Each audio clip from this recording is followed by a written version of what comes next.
sunset painted hills. Mateo, 8, chased a bright butterfly.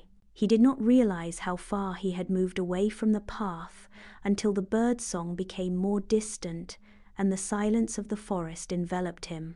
Looking around, he no longer recognized anything, only tall trunks, rustling leaves, and lengthening shadows.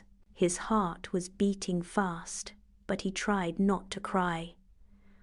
"I will find the way," he whispered, even though he didn't know where to start. He walked for a while, trying to remember the direction he had come from. Every tree looked the same, and the forest seemed alive, as if it were watching him. Suddenly, a rustling in the bushes made him jump. From there emerged a small squirrel with reddish fur and lively eyes. "You don't seem to be from these parts," said the animal in a gentle voice. Mateo was left speechless. You speak?" he stammered. The squirrel laughed. "Of course I speak. Everyone here does it, if you know how to really listen." Mateo sat down next to the squirrel, still incredulous. "I'm lost," he confessed. "I can't find my way home anymore." The squirrel tilted its head. "Then we will help you, but first you have to meet my friends." He led him along a hidden path among the ferns, where a golden-eyed owl awaited them on a branch. This is Wise. He knows every corner of the forest. The owl greeted him with a nod.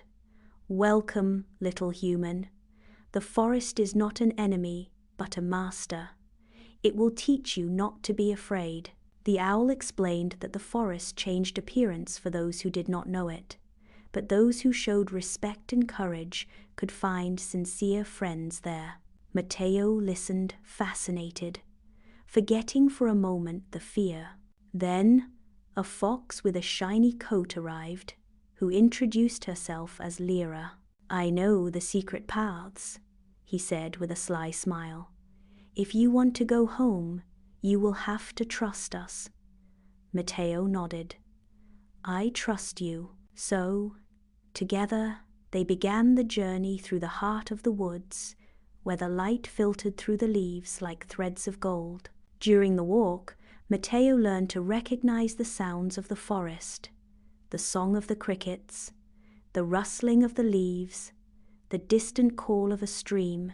The animals taught him to read the tracks on the ground and to understand the direction of the wind.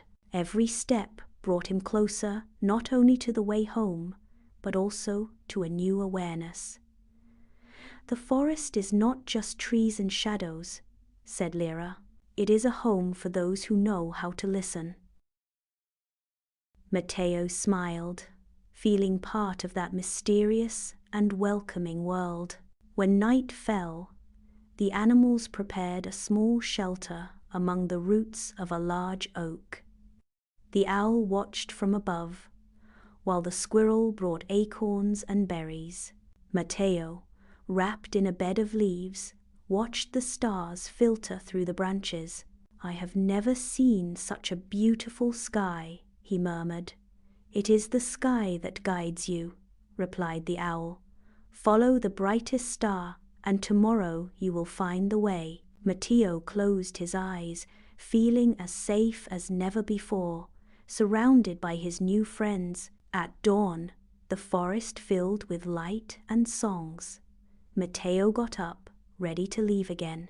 The fox Lyra guided him along a path that opened among the bushes, while the squirrel jumped from branch to branch. After a while, the owl indicated a clearing with its wing. "The forest ends there," he said. Mateo ran forward, and, beyond the trees, he saw a field that he immediately recognized. In the distance, his house. His eyes filled with tears of joy. "I made it," he shouted, turning towards his friends. The animals greeted him with affection. "Don't forget what you have learned," said the owl. "The forest will always be here if you want to return." Matteo thanked them one by one, promising never to forget them. He ran towards home, where his mother hugged him crying with relief. That night, looking from the window at the stars above the forest, Matteo smiled. He knew that, somewhere among the trees, his talking friends were watching over him, and in his heart the forest would never again be a place of fear, but of friendship and wonder.